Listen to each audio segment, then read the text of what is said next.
þýristor og træhag. Hér byrjum bara á þess að skoða þetta. Hér DC spennugjafi, bara batteri, og hér bara venjuleg afriðsdióða. Og þið munið að það plús hérna megin, þá leiðir hún, og hér sem sagt, kemur þá ljós á ljósið, og svo snúum batterinu við, og þá leiðir hún ekki. Þannig að þetta bara díóða.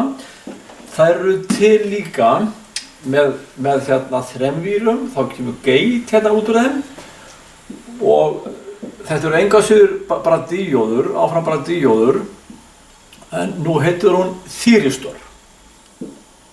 Þýristor. Og það þýðir bara að þetta er stýrdíóða. Ef að við höfum rofa hérna og rofa hér, svona, og það er ekkert ljós. Svo lokum við hérna, svona, kemur spenna við peruna. Ef það væri venjuleg díóða, þá myndi hún leiða hérna niður eins og hún gerir áðan, en nú býður hún eftir merki til að fara að byrja að leiða. Svo lokum við hér, kemur spenna geitið og hún leiðir. Við opnum aftur hérna, hún leiðir áfram. Við getum ekki slökkt á henni, við getum bara kveikt á henni. Og eina leiðin til að fá hann að hætta að leiða, það er að hérna, að láta strauminn hér í rásinni stoppa. Ok? Þetta er DC-umhverfið. Nú skulum við kíkja aðeins á hérna AC-umhverfið. Þegar hérna er rásinn í riðstraumsumhverfi. Hérna sem sagt er bara spennubreytir, en hér er riðstraumur.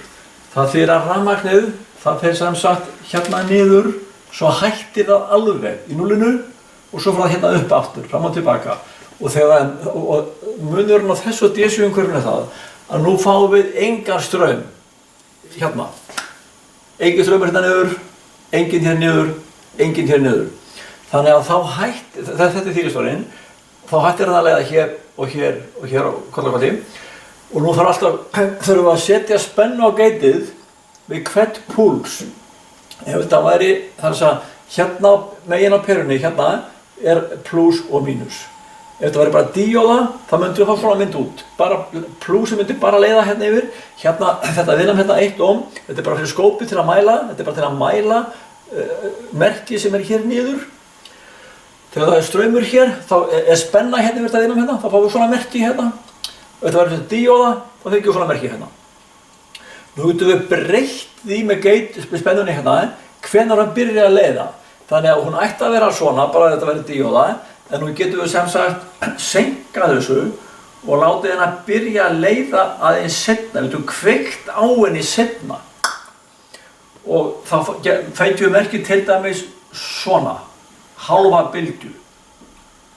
Plús bylgjan getum við helmingað hana, með því að við einfaldlega förum með þetta sleikjunni hérna, nær jörðinni hérna, þannig að geitið hér duði ekki til að opna, svo hækkar spennan hér og hækkar, þá hækkar hann hér líka og allt í einu nærmur cirka 1 volti hérna og þá leiðir hann.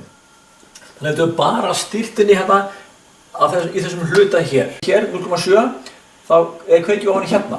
Við getum ekki senkað því hingað, nema fyrir hérna þétti í rásina hér. Eða þá að við senkum því, þannig að við breytum því aðeins hvenær hann byrjar að kveikja á þessum fyrri helmingi bylgjunnar hér. Ok? Við viljum bara gera þetta á hérna í verklegri æfingu.